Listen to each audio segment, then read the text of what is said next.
Por trás das discussões sobre a emissão de gases poluentes estão interesses poderosos. Países desenvolvidos que não abrem mão dos seus padrões de consumo. Indústrias que veem a redução de emissões de gases de efeito estufa como uma possibilidade de aumento de seus custos. Pesquisas revelam que produção de energia, transportes, desmatamento, queimadas e outros processos industriais são as ações humanas que mais têm contribuído para o aquecimento global. Frear esse processo tem sido uma preocupação de governos e bandeira de luta de ambientalistas nos últimos 20 anos. Durante a Rio 92, 154 países assinaram a Convenção sobre Mudança do Clima, que tinha como objetivo estabilizar a concentração de gases de efeito estufa na atmosfera.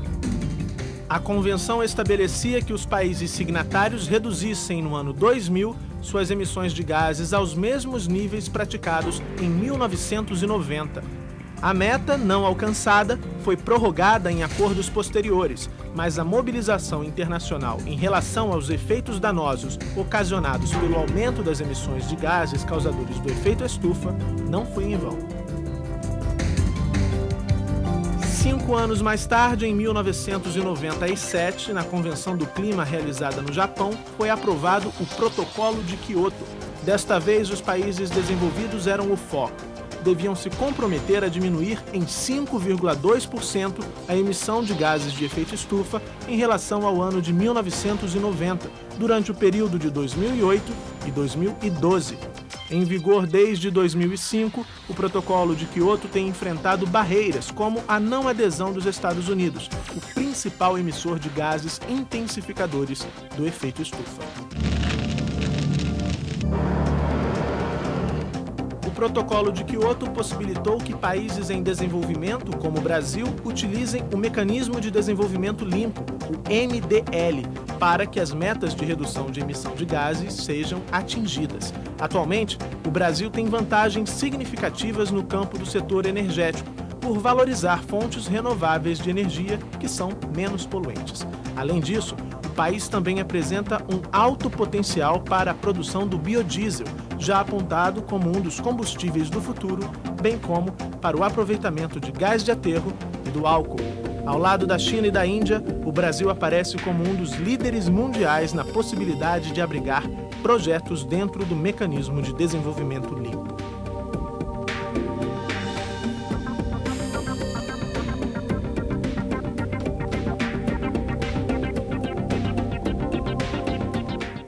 Bom, Neilton, a gente viu aí na reportagem toda essa questão diplomática, talvez de política internacional, o protocolo de Kyoto, como eu disse na reportagem, vocês informaram aqui que agora o protocolo é um tratado, na verdade, há um ano.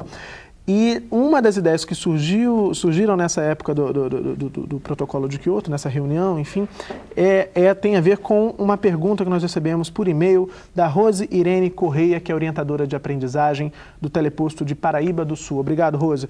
Ela quer saber, é verdade que o Brasil participa de um projeto de venda de um tipo de crédito ou de cotas de economia de emissão de gases poluentes para países do primeiro mundo? E a Rose também pergunta como é que isso funciona. Na verdade, o protocolo, né, dentro da Convenção do Clima, ele coloca países desenvolvidos, os países industrializados, ele coloca obrigações de redução, né, das suas emissões. Então, esses países eles têm compromissos a ser cumpridos, né. Os países em desenvolvimento, como é o caso do Brasil, ele não tem essas obrigações dentro do protocolo. Então, se permitiu que para que esses países pudessem alcançar ou atingir as suas metas de redução, eles desenvolvessem projetos conjuntos, né? Então, que se chama a flexibilização desses mecanismos. Um desses mecanismos é o MDL, que permite a esses países comprarem créditos a partir de países de desenvolvimento, né? Agora, o MDL está um tanto vinculado ao desenvolvimento sustentável. Quer dizer, a gente às vezes um pouco esquece de vincular o MDL ao desenvolvimento sustentável, porque você não fica só no financeiro, quer dizer, o MDL como forma de atrair recursos. Na verdade, o Brasil é um dos grandes, um país que tem um grande potencial de atrair esse mecanismo de desenvolvimento limpo, né? Já temos projetos aprovados, ou seja, aquilo que você trabalha o que se chama da linha de base, ou seja, o que aconteceria se não tivesse aquele projeto. Então você quantifica quanto seria de emissões de carbono. Depois você faz uma previsão de quanto será como vão ocorrer essas emissões com o projeto. E essa diferença seria o que você evitou de CO2. Aí esse volume dos gases de efeito de estufa é que você põe num certificado que se transforma em recurso financeiro. Pelo 0800 21 6689, você participa ao vivo aqui do Salto para o Futuro, como vai fazer agora o Elcimar do Tocantins. Tudo bom, Elcimar? Boa noite, Murilo. Boa noite, convidados. Sou o professor Elcimar Pessoa, do Teleporto Paulo Freire, Araguaína, estado de Tocantins. Quero falar para vocês que o Tocantins está bastante feliz por essa série que falou sobre astronomia. Tenho certeza também que os outros estados da federação ficaram maravilhados com este assunto.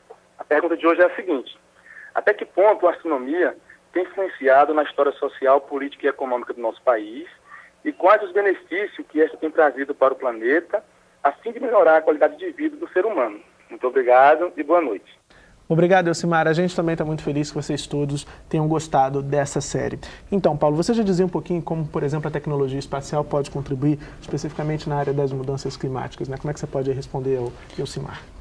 Bom, esse tema, Elcimar, está ligado realmente ao dia a dia de todo homem. Se você imaginar, por exemplo, a exploração de Marte, há 500 anos atrás nós imaginávamos ser o centro do universo, éramos a expressão da criação divina e, portanto, merecíamos estar no centro do universo. Por vivermos na Terra, nós tínhamos um sistema chamado homocentrista e por estarmos na Terra, portanto, geocentrista. O centro da Terra, o centro do universo era a Terra e tudo girava em torno daquela expressão da própria criação divina que era o homem. E Galileu mostrou que isso não era bem verdade.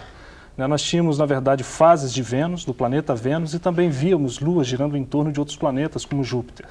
Isso colocou por terra uma situação muito interessante, que era a própria importância do homem. Nós precisávamos nos sentir especiais. E esse sentimento de se ser tão especial assim cai por terra com a observação de que nós, na verdade, não estávamos no centro do universo e girávamos em torno do Sol. Surgiu, então, o astro-rei, que é o Sol, porque girávamos em torno dele. E nós tínhamos um número imenso, por exemplo, de estrelas, como temos. E observamos no final do século passado que a luz emitida por estrelas distantes tem, na verdade, a mesma natureza, é a mesma luz emitida pelo Sol aqui, que está próximo da gente, que nos ilumina todo dia. Portanto, nós tínhamos um número imenso de estrelas. Disse que temos mais estrelas no universo do que grãos de areia em todas as praias do mundo. Isso nos fez perder muita importância. E volta novamente o homem a imaginar, bom, mas eu tenho que ser importante. Então vivemos num único sistema solar conhecido.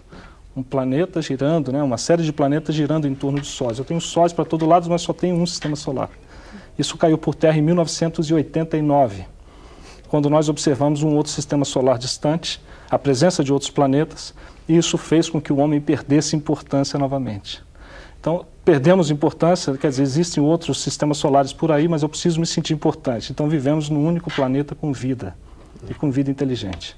E por isso é tão importante preservar o nosso planeta. E a astronomia, em particular, nos ajuda muito a entender tanto a origem do próprio homem, como também como manter melhor o lugar onde vivemos, que é a Terra. Temos mais uma participação por telefone no Salto para o Futuro de hoje. Quem fala com a gente agora é a Hélia, de Goiás. Tudo bem, Hélia? Tudo bem, Murilo. Boa noite. Estou falando do teleposto da cidade de Minaçu, a capital do amianto do estado de Goiás. A pergunta é, já que o efeito estufa é responsável pelo surgimento da vida no planeta, haveria como conter seu progressivo crescimento através da tecnologia espacial, visando a prevenção da vida e evitando sua extinção? Por que não pensar num projeto dessa envergadura? Boa noite, obrigada. Obrigado, Hélia, pela sua participação aqui no Salto. Então, Neilton, ela faz uma referência aí ao seu texto, né? Bom, ações para a preservação do homem, né? Ou seja, preservação da vida, como foi falado aqui, quer dizer, temos um planeta habitado com vida. Avançar em processos de produção, porque vivemos um conflito, né? O conflito temos recursos naturais escassos e temos uma necessidade de avançar sobre esses recursos. Então,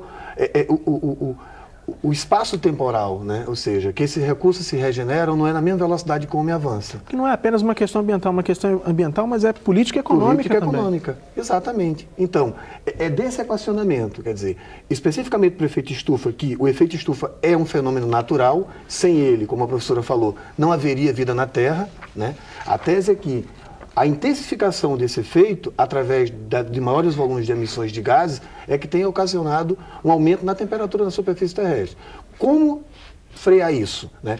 As pesquisas, o pensamento científico coloca que o caminho é reduzir essas emissões. Agora, qual é o conflito? O conflito é que se a gente pega, por exemplo, um país como o nosso, que nós temos um consumo per capita de energia muito baixo, se você compara com os países desenvolvidos, quer dizer, não seria justo que freássemos o nosso desenvolvimento porque teríamos que reduzir nossas emissões. Os países desenvolvidos já fizeram a sua lição no seu desenvolvimento.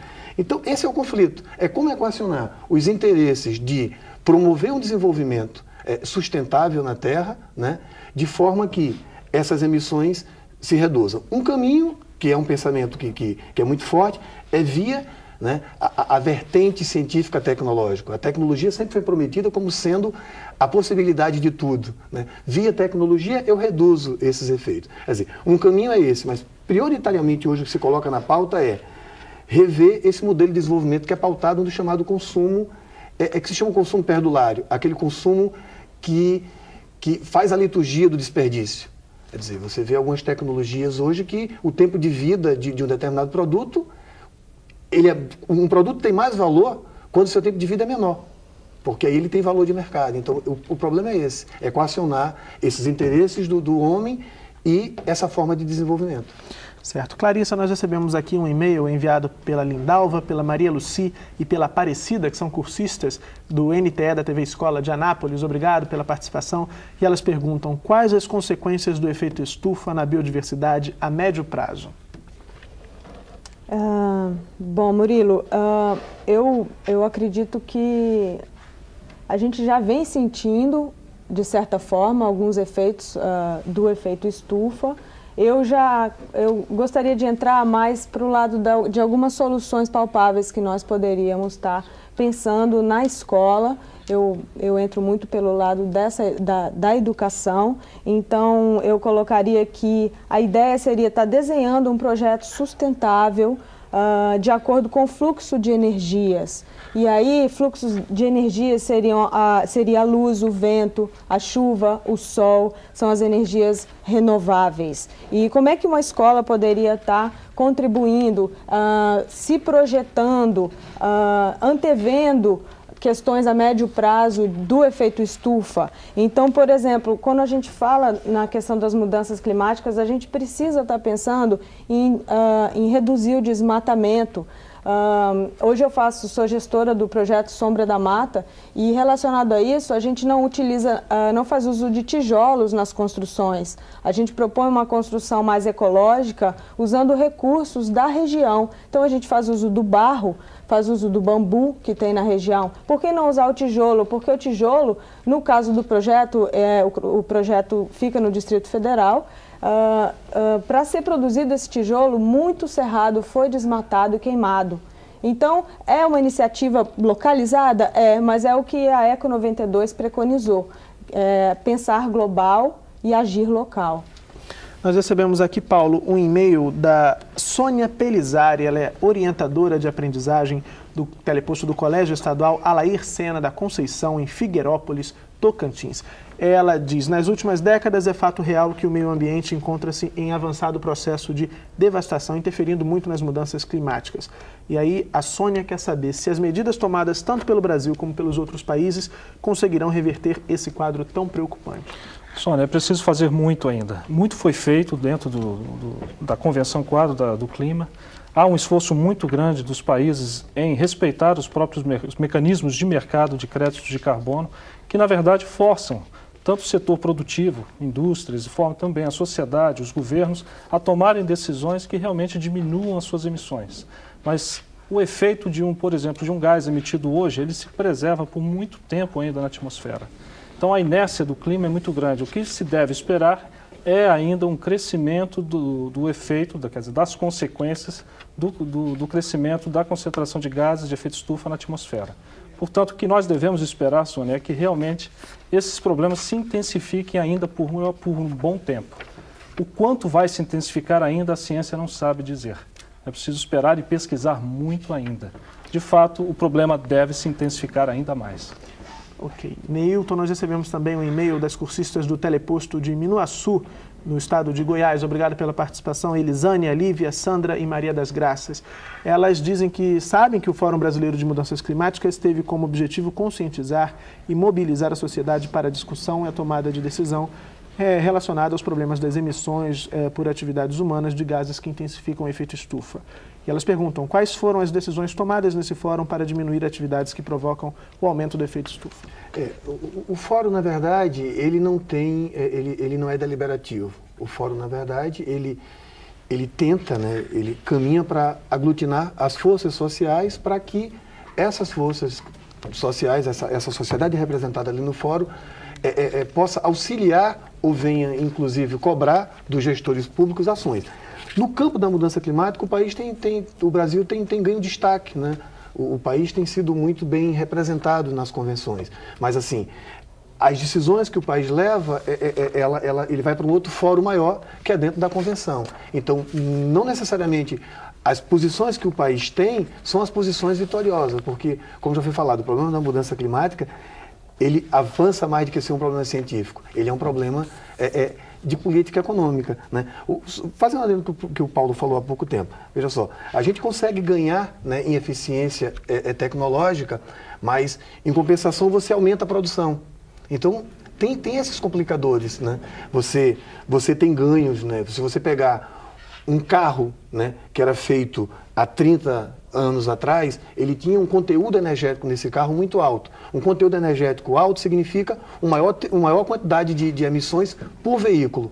Então você hoje tem a indústria automobilística que consegue reduzir essas emissões por veículo. Mas produz mais. Mas em compensação você tem uma sociedade que é pautada no transporte individual, em detrimento do transporte coletivo. Então a gente tem que discutir também em sala de aula esse modelo de desenvolvimento. Certo, e isso está relacionado à questão que chegou aqui, Clarissa, da Josielma, da Leila e da Luzia, que são da TV Escola de Anápolis, nos enviaram mais um e-mail e elas querem saber como passar esse conhecimento em relação às mudanças climáticas e ao aquecimento da atmosfera, passar aos alunos esse conhecimento de maneira prazerosa. Pois é, eu trago aqui mais uma vez o meu exemplo a respeito do projeto Sombra da Mata, que é de inclusão social e educação ambiental. A permacultura, como eu disse, que é uma ética que envolve o cuidado com as pessoas, com a terra e com a partilha dos recursos, ela é, na verdade, a educação ambiental colocada em prática. E o que seria essa prática? Seria estar extrapolando as paredes da sala de aula, indo para o trabalho ao ar livre. Por quê? Porque esse contato com a natureza, ele permite que a pessoa fortaleça o seu sentido de identidade, o seu sentido de pertencimento ao mundo e o seu sentido de comunidade. E é nessas três vertentes que a pessoa se fortalece para estar fazendo o seu papel cidadão e também contribuindo enquanto pessoa comum, ou seja, de um espaço, de uma comunidade, de uma vila, de uma cidade e de uma sociedade. Eu colocaria aqui mais uma vez alguns exemplos de oficinas pedagógicas, como tornar esse conhecimento sobre mudanças climáticas mais prazeroso. Então, por exemplo, levando o aluno para fora da sala de aula, através de temáticas com os 4 elementos da natureza. Então, quando a escola ou o professor vai trabalhar o elemento terra, ele pode estar propondo uma horta orgânica na escola e que o produto dessa horta fortaleça a merenda escolar. E a sobra da merenda vá para uma compostagem, para uma miocultura. Então, assim, são atividades muito localizadas, mas que estariam fazendo o papel da mudança, sem a menor dúvida. Quando a escola trabalhar o elemento água, por exemplo, trabalhar a questão do aproveitamento da água da chuva em tanques grandes, e, enfim, essas práticas pedagógicas são muito bem-vindas na escola. Depois do intervalo, nossos convidados continuam o debate sobre as mudanças climáticas. Até já.